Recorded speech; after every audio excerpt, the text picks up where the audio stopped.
Abiding in the Satipatthana Sutra, awareness of feeling. This is the direct path for the purification of beings, for the surmounting of sorrow and lamentation, for the disappearance of dukkha and discontent, for acquiring the true method, for the realization of awakening, namely the four foundations of mindfulness. What are the four? Here, in regard to the body, a person abides contemplating the body, diligent, clearly knowing, and mindful, free from desires and discontent in regard to the world. In regard to feelings, they abide contemplating feelings, diligent, clearly knowing, and mindful, free from desires and discontent in regard to the world. In regard to the mind, they abide contemplating the mind, diligent, clearly knowing, and mindful, free from desires and discontent in regard to the world. In regard to dhammas, they abide contemplating dhammas, diligent, clearly knowing, and mindful, free from desires and discontent in regard to the world. And how does one, in regard to feelings, abide contemplating feelings? Here, when feeling a pleasant feeling, they know, I feel a pleasant feeling. When feeling an unpleasant feeling, they know, I feel an unpleasant feeling. When feeling a neutral feeling, they know, I feel a neutral feeling. When feeling a worldly pleasant feeling, they know, I feel a worldly pleasant feeling. When feeling an unworldly pleasant feeling, they know, I feel an unworldly pleasant feeling. When feeling a worldly unpleasant feeling, they know, I feel a worldly unpleasant feeling. Excuse me. No, that's right. Oh, it is right? Yeah. Okay, I'm sorry. Yeah.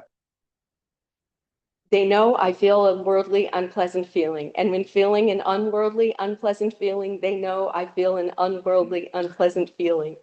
When feeling a worldly neutral feeling, they know I feel a worldly neutral feeling. When feeling an unworldly neutral feeling, they know I feel an unworldly neutral feeling. In this way, in regard to feelings, they abide, contemplating feelings internally, externally, internally and externally. They abide contemplating the nature of arising, of passing away, of both arising and passing away in feelings. Mindfulness that there is a feeling is established in them to the extent necessary for bare knowledge and continuous mindfulness. And they abide independent, not clinging to anything in the world. That is how, in regards to feelings, they abide contemplating feelings. So this was from a translation by Venerable Analayo from Satipatthana, The Direct Path to Realization. And the first time I read this, I was just awestruck. And it still gets me that way every time. So that's why I chose it today. And I just took out the part in regards to feelings because today I just wanted us to consider how to be mindful of feelings.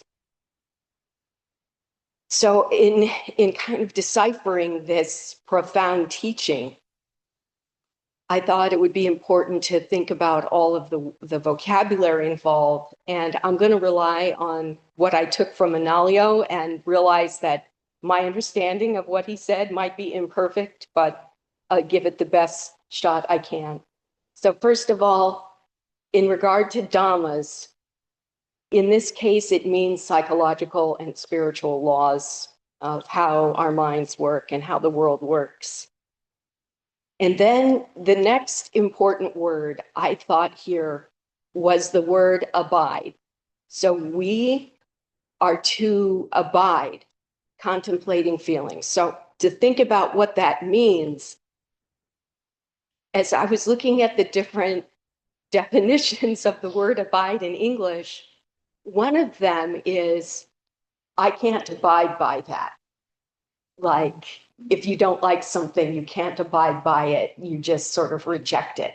So this term abide means staying with something, even though it might be unpleasant. And so then my favorite term is contemplating. And I once asked Ajahn if I could contemplate, and he told me a little bit, because I tend to contemplate a lot. So what does that mean? What does it mean to contemplate? It doesn't mean to go into a thought world, thought room, as Michael puts it in the awareness book. It means to repeatedly look at, to closely observe. So we're not ruminating about feelings. We are looking at them and we're closely observing them. Then the next word, diligent, means balanced and sustained application of energy. So we have to take our energy to put that repeatedly looking at and closely observing feelings. And then clearly knowing means to fully grasp or comprehend what is taking place. And so then mindful, that's a talk into and of itself. But what he said there, this was Venerable Analayo said, clear knowledge has the task of processing the input gathered by mindful observation, which he called sati, and thereby leads to the arising of wisdom. So, and then the next part is internally and externally. So that means our own feelings, but also to generate a sensitivity to the feelings that are arising in others and how those feelings that are arising in other people are guiding their behavior. So then the word to feel. So what is a feeling? We consider in English, we might use the word feelings to refer to emotions, but I know everyone in this room knows that that is not the use of the word in our teachings. The word in Pali is Vedana, and that's derived from Vedeti, which means both to feel and to know. And it is bodily and mental feelings that are just, is it pleasant? Is it unpleasant? Or is it neutral? Now, there's a whole discussion of what worldly feelings are and what unworldly feelings are. And so I'm going to give you a modern psychology definition of worldly and unworldly feelings. So one of the most helpful psychological theories that we have is I'm going to blank on that now, is a theory that tells us what is intrinsic motivation and what is extrinsic motivation.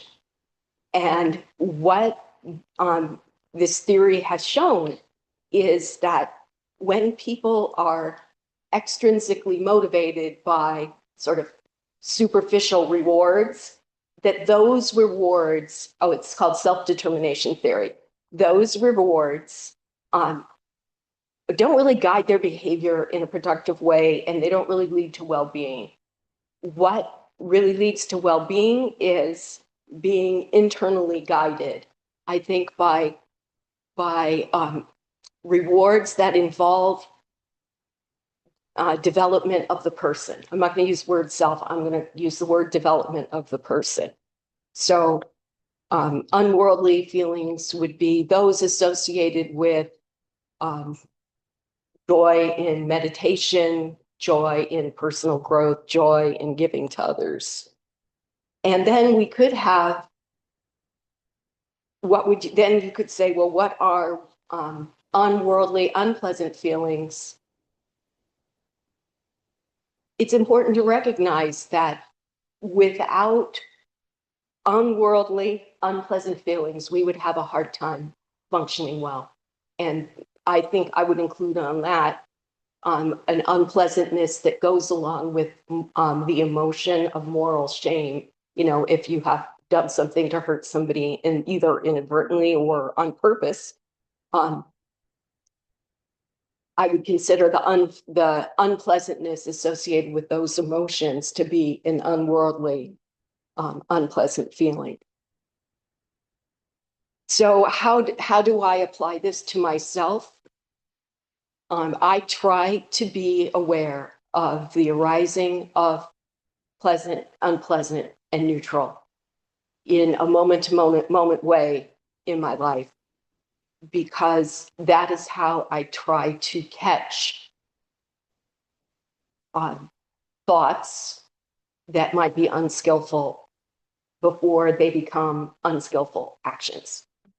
And also, if pleasant arises, I try to think about, okay, I try to consider, is this going to lead to something skillful, or is this going to lead to something unskillful?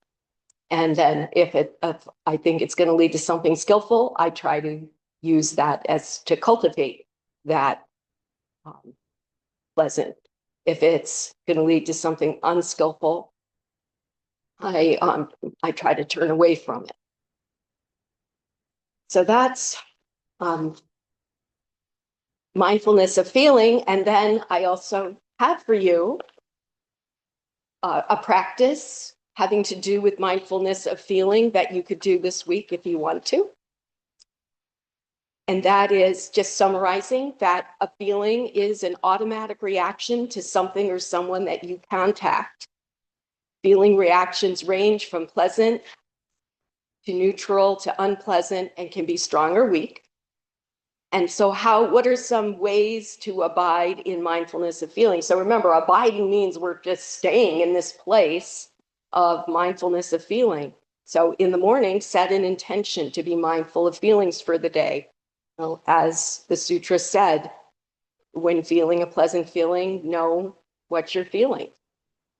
And then observe the effects of feelings and ask yourself what thoughts and urges arise after the feelings, and then observe that feelings are temporary. Observe feelings arising and ending as shown in the sutra. So what are some tips to stay with this?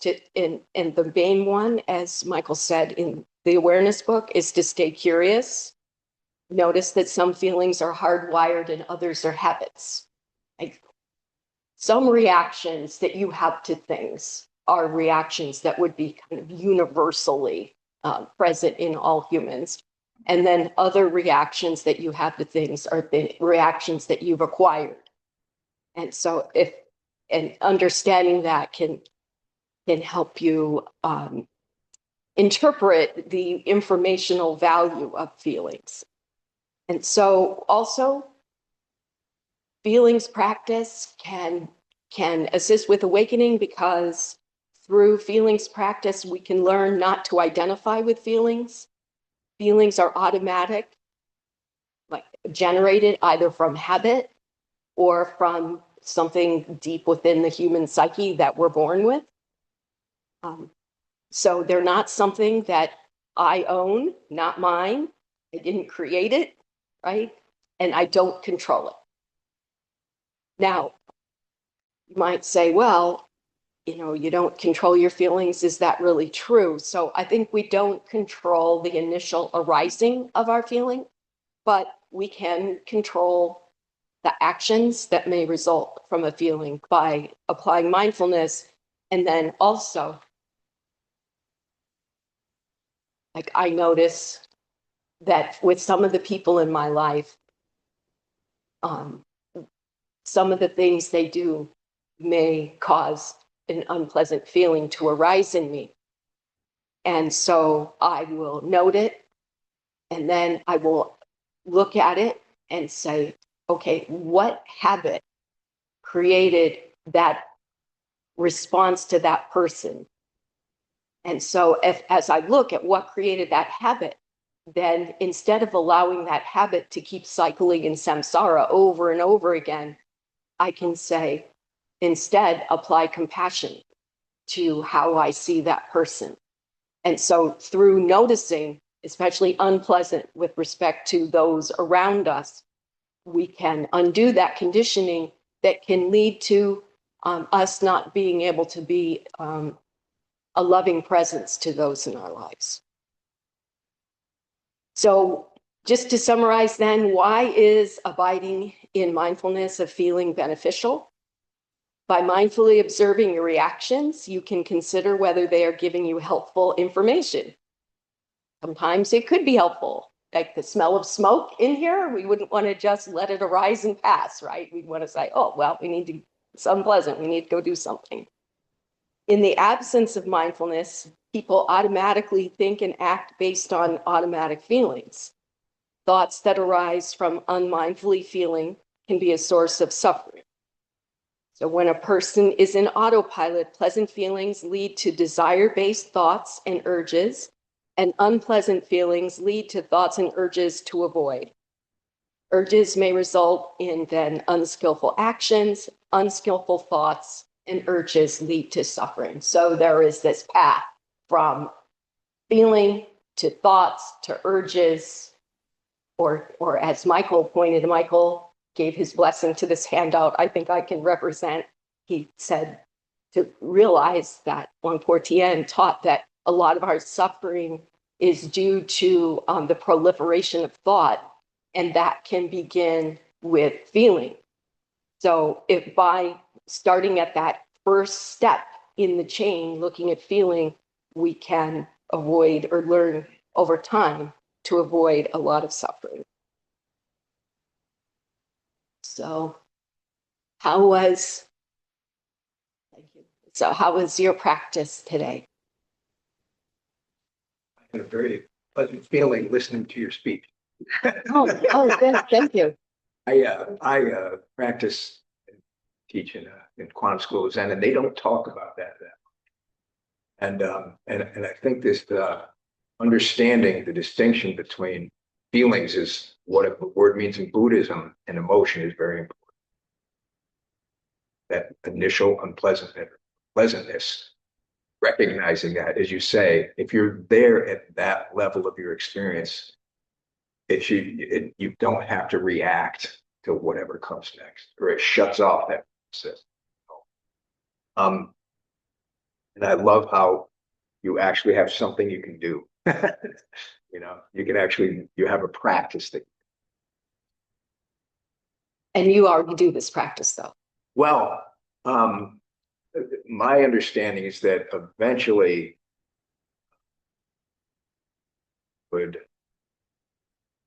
it would be so much somehow you really internalize inside looking for that you're not actually going through this mental process so much, but that you can just recognize it very quickly, immediately, in the moment right there, and then let it go. So it leads to this ability to, when you just see it, that you can let it go. Yeah. So you've been practicing this so long that this has become for you like riding a bike or typing on the keyboard. It just happens, and you don't have to think about setting the intention and, okay, there's pleasant arising. It just goes naturally for you. Yes, but I still also think that's a really valuable practice, to do.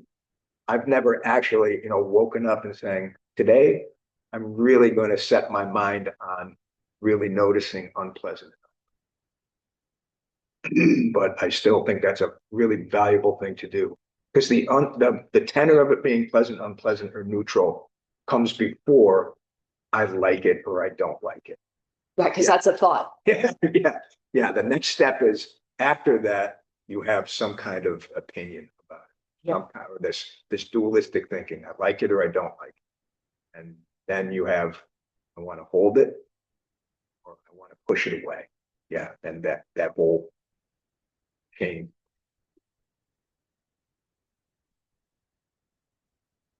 What do you think, Brad? I was thinking that uh, I've lived a life walking around with bandages, not feel that you go through life and you have experiences and you learn to shut out things you share. So to pay attention, first of all, to feeling is like a coming alive. Then in that process, what we call automated, we often identify with, oh, that's me, that's my response.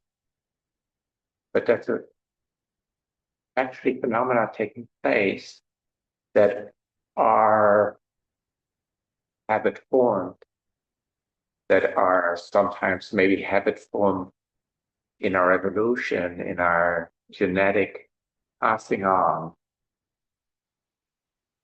And they're not self either.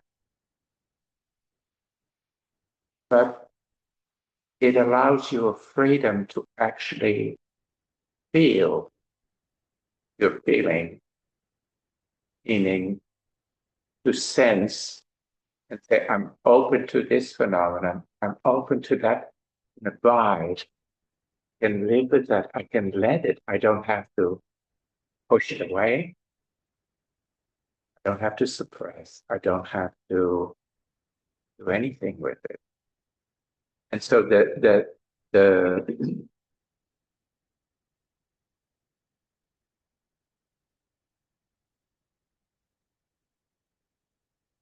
witnessing it is an incredible privilege.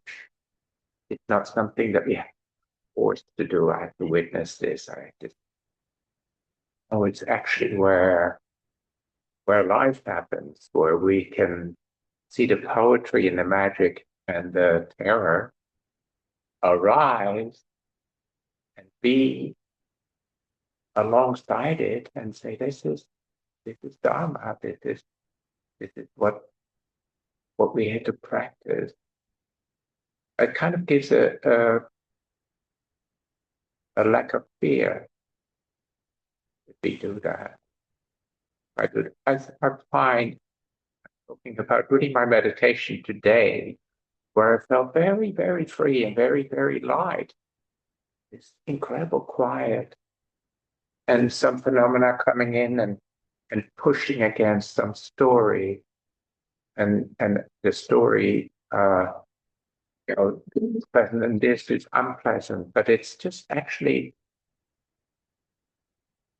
a little bit like aging. You just live alongside a little arthritis in your knee, and it's not nothing to attach to. It's not the end of the world. It's not the be all and end all. It's the traffic. It's the the play of the phenomenon. I'm talking a lot. It's beautiful. When I put what the two of you said next to each other, we can identify two habits. One is the habit of cultivating mindfulness of feeling and really sitting with the unpleasant. So something unpleasant might happen, and if you have this other habit, like you started out talking about, which could be called spiritual bypassing, that you're just, well, I'm here, I'm not experiencing unpleasant, I've got equanimity, right? And you could define equanimity as not experiencing anything unpleasant. And so you, instead of allowing yourself to be in that moment, you just bypass it. So that's one way, one habit I guess is what I'm saying, that people have, that is created over a lifetime of how do you survive in this world if you're just weighed down by sorrow, fear, all the time. It's difficult to survive. Um, so there's that habit of, nope, I'm not going to go there. Everything's really okay. So what this is calling, I think, to do, so this has come up for me because some of my people I'm close to have some really sad things happening. And so when this truth of this sadness comes up, I say, this is truly, an unpleasant thing that we're going through. And just as a balance against what is in a way healthy, well, it'll be okay because whatever will help correct that sadness is there too. But I think it's important to be able to just acknowledge the presence of unpleasant when it truly is there. Does that make sense?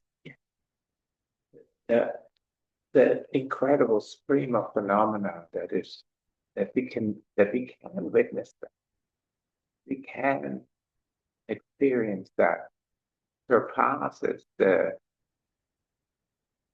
deep pain that we may feel, that we are feeling. Yeah. And the unpleasantness of it.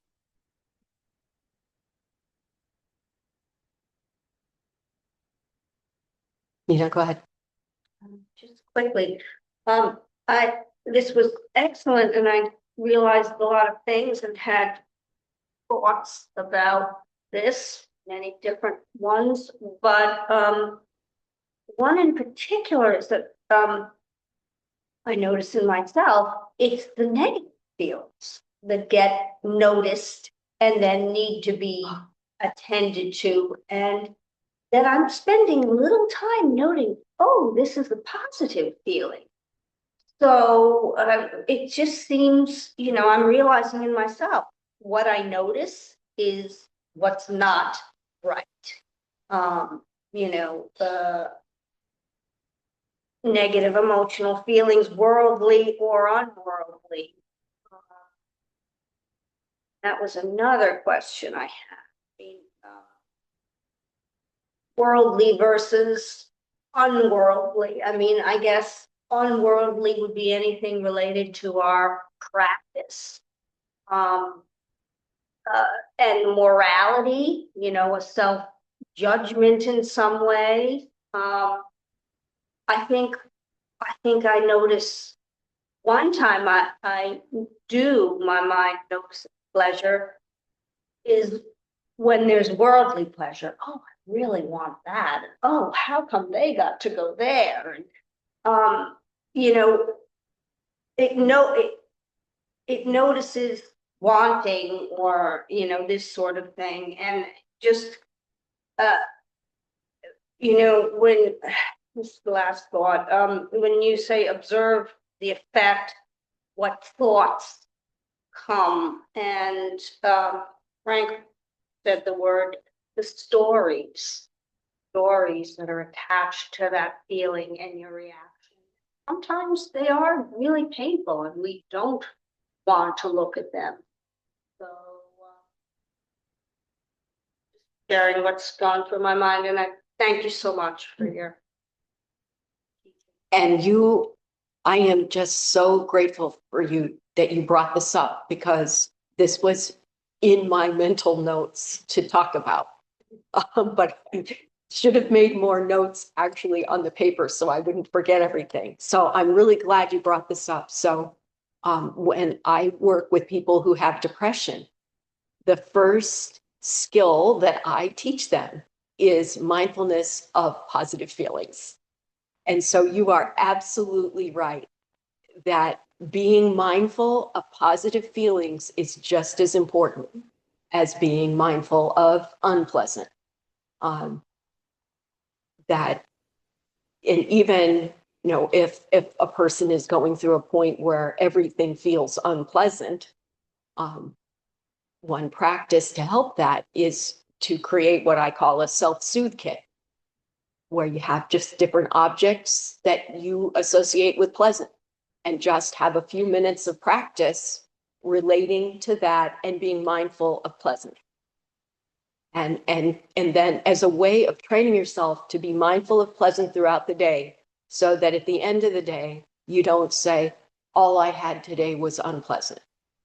That often there's that contraction that, oh, it seems all of my experience is unpleasant. Well, that's like you said, it's because all you're noticing is the unpleasant, and you're not even considering that you had all that pleasant. Is that basically what depression is? That you don't have any pleasant feeling. You're always having or at least you're overwhelmingly having a negative feeling all the time. Right. Well, so. And I've experienced depression. I'm saying that I never thought of it like that. Yeah, that's part of it. Yeah.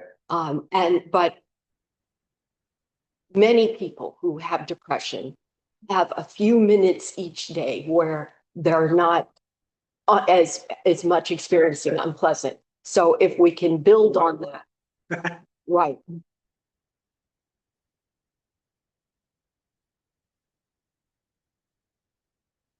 The awareness of the neutral feeling.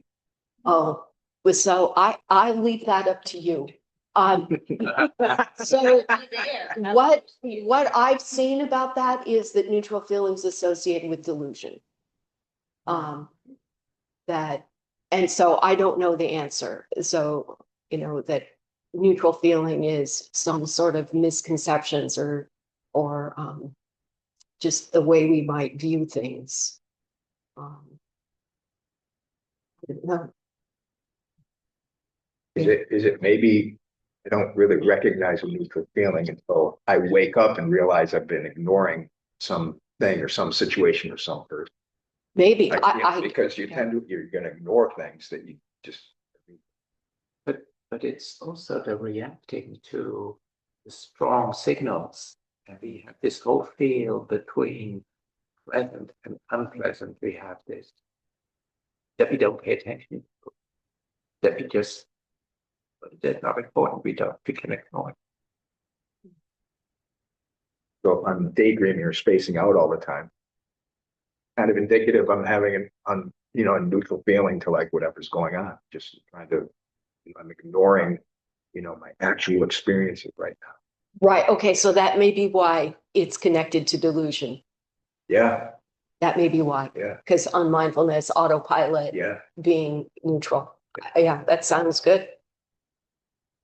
The kids group, I don't remember exactly what the project was, but I know one of the exercises was, I think we were drawing, had kids draw something that you are totally neutral about. And this is a ridiculous example, but Max's wife was here participating, and she came up with golf, the game of golf. She doesn't know much about it, and she really couldn't care less about it. And it was just such a good example of something you're just like, whatever, that's totally neutral. So it's a stupid little example, but it gives, I don't know, to me, some insight into. Like sports for some people don't care, and like, who cares? Yeah, right. So they ignore it. That's what I do. And the people that are really interested. It's so interesting to me to associate neutral feelings as a place of delusion, because I've always associated neutral with more being in the flow, and that it is neither pleasant or unpleasant, but it's nothing that I am resisting. And it feels almost like a more natural place to be.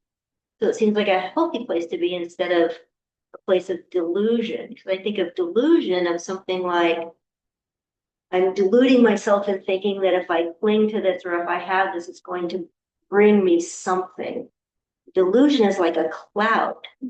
And delusion is something that is a hindrance to my being awake.